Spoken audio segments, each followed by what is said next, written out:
Hello guys. So in today's video, I'm going to show you how to add an announcement bar to your Shopify store, and I'll share 5 quick examples along the way to inspire you. Before we jump in, it's worth noting that announcement bars are one of the simplest tools for boosting visibility on your store.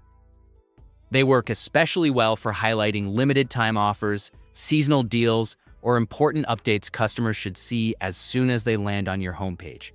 An announcement bar is one of the easiest ways to highlight promotions, share important updates, or guide your visitors to key products. Many successful Shopify stores use them to increase click-through rates and keep customers informed without cluttering the website layout.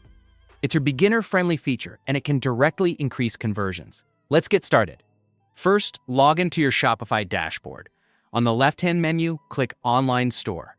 This is where you'll control how your storefront looks. If you're new to Shopify, this area lets you manage themes, pages, navigation, and all the visual elements of your site. Next, under the Themes section, find your active theme and click Customize. This will open the theme editor, where you can adjust the design of your store. The theme editor updates in real time, so you can instantly see how your announcement bar will appear to customers. Don't get overwhelmed. Today, we're only focusing on the announcement bar. In the editor, look for the announcement bar section and click on it.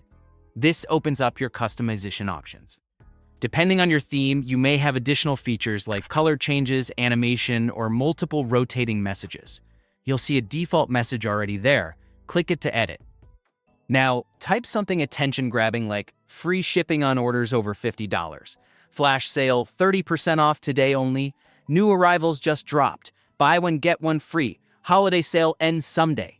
These are all great ways to grab customer attention and drive action. Next, let's link it. Under the link field, choose where you'd like the announcement bar to send customers.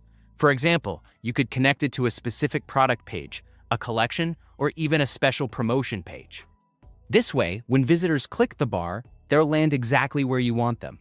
Adding a link is one of the most important parts because it turns your announcement bar from a simple message into a clickable call to action. Once you're happy with your text and link, make sure to click Save in the top right corner. This activates your new announcement bar on your live store. After saving, you can preview your store to check how it looks on desktop and mobile, since the bar may appear slightly differently depending on the device. And that's it! You've just set up a professional announcement bar in Shopify. It's a small detail, but it can make a big difference in conversions and customer engagement. Many Shopify beginners overlook this simple tool, but when used consistently, it can significantly improve your store's user experience. Thanks for watching, and I hope this tutorial helps you showcase your promotions more effectively. If you found this helpful, don't forget to like the video, subscribe for more Shopify tutorials, and leave a comment if you'd like a video on rotating announcement bars, customizing colors, or adding countdown timers.